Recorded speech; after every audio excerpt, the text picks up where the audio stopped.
شروع اللہ کے نام سے جو بڑا مہربان نہایت رحم کرنے والا ہے، اور سبھی طرح کی تعریفیں اللہ ہی کے لیے ہیں جو تمام مخلوقات کا پروردگار بڑا غفور الرحیم ہے۔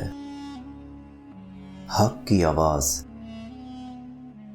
خاندان بنو امیہ کے خلیفہ ہشام بن عبد الملک نے ایک دن یہ خواہش ظاہر کی کہ اسے کسی ایسے بزرگ کی زیارت کرائی جائے جو دنیا کے لالچ سے پاک اور سچی بات کہنے والا ہو۔ ہشام کے زمانے میں حضرت خالد بن صفوان رضی اللہ تعالیٰ عنہ نامی ایک بزرگ شہر دمشق میں ہی رہتے تھے جو اس خلیفہ کا دارالخلافہ تھا۔ درباری انہیں بادشاہ کے دربار میں لے گئے۔ ہشام حضرت خالد رضی اللہ تعالیٰ عنہ سے مل کر بہت خوش ہوا اور ان سے درخواست کی کہ حضرت مجھے کچھ نصیحت فرمائیے۔ ہشام کی یہ بات سن کر حضرت خالد بن صفوان رضی اللہ تعالیٰ عنہ نے فرمایا، میں آپ کو ایک بادشاہ کا قصہ سناتا ہوں۔ یہ بادشاہ بہت بڑے ملک پر حکومت کرتا تھا۔ خدا نے اسے ہر طرح کی نعمتیں دی تھیں۔ اس کا خزانہ ہیرے جواہرات سے بھرا ہوا تھا۔ ایک دن وہ اپنے درباریوں کے درمیان بیٹھا اپنی عظیم الشان سلطنت کے بارے میں باتیں کر رہا تھا کہ اچانک اس کے دماغ میں کوئی خیال آیا اور اس نے درباریوں سے سوال کیا، بتاؤ اس محل کا مالک کون ہے؟ بتاؤ اس شاہی خزانے کا مالک کون ہے؟ بتاؤ کیا ایسی شاندار سلطنت کسی اور کے پاس بھی ہے؟ بادشاہ کی یہ غرور بھری باتیں سن کر اور سب تو خاموش رہے، لیکن ایک بوڑھے خدا رسیدہ سردار سے نہ رہا گیا۔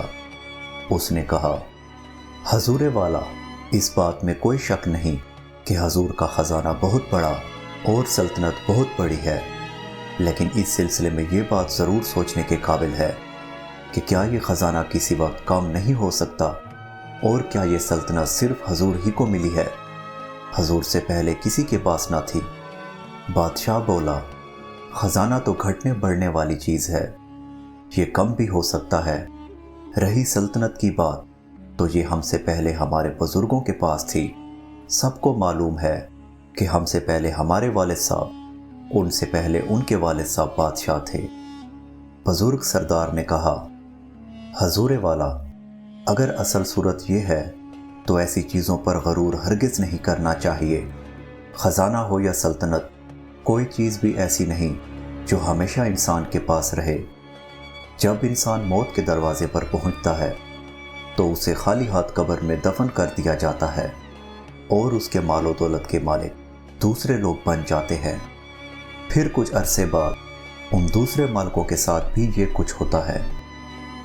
بزرگ کی یہ بات سن کر ہشام کی آنکھوں میں آنسو آ گئے۔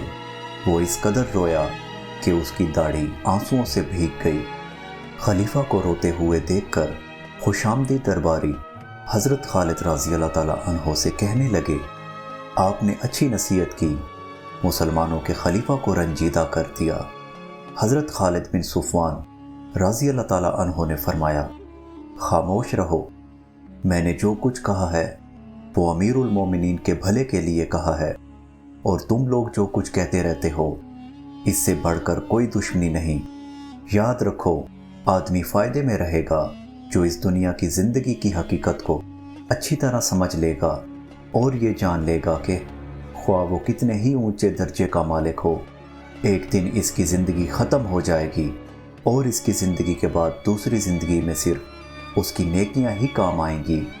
ہشام بن عبد الملک نے کہا، حضرت آپ نے بالکل ٹھیک فرمایا۔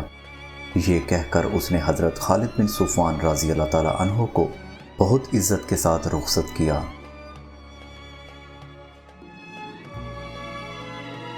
اگر آپ کو ہماری یہ ویڈیو پسند آئے تو اسے لائک اور شیئر کیجیے۔